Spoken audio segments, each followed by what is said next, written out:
कोई भी व्यक्ति को या जीव को जो शरीरधारी है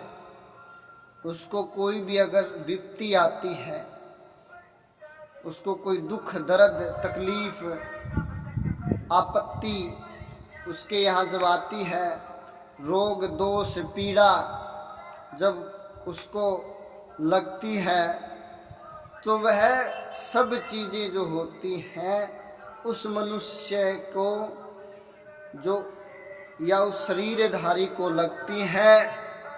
वो सब के सब दुष्ट कर्म रूप वृक्ष के फल होते हैं जो मनुष्य को भोगने पड़ते हैं। शास्त्रों में भी वर्णित है, कहा जाता है कि जो मनुष्य जिस कर्म को करता है और उस कर्म में पाप करता है, उसी पाप को वह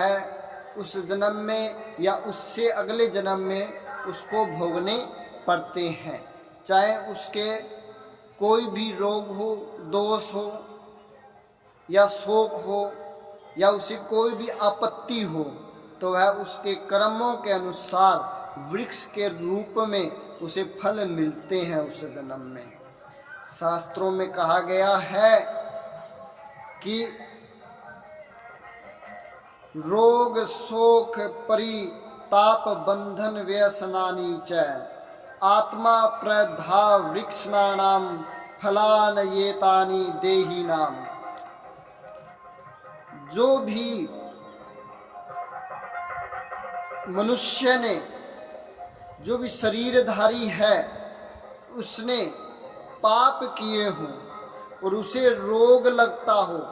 शोक लगता हो, परिताप बंधन, कोई भी वह किसी भी प्रकार के बंधन में हो, तो वह उसकी किए हुए कर्मों के द्वारा उसे फल मिलते हैं। कर्म रूपी वृक्ष के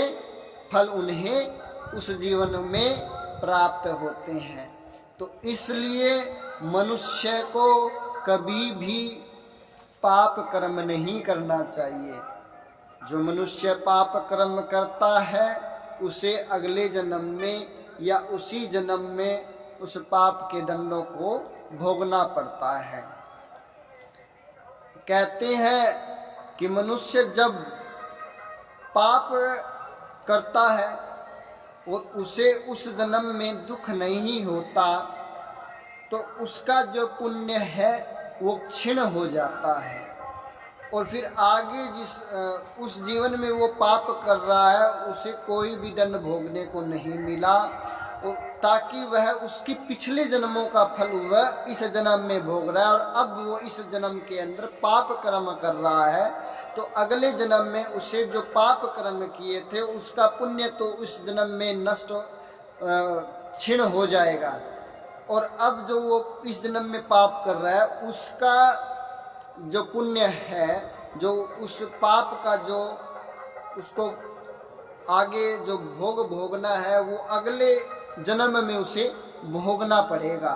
तो इस प्रकार मनुष्य को अपने जीवन में हमेशा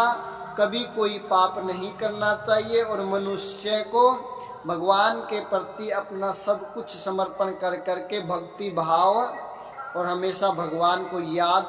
रखना चाहिए।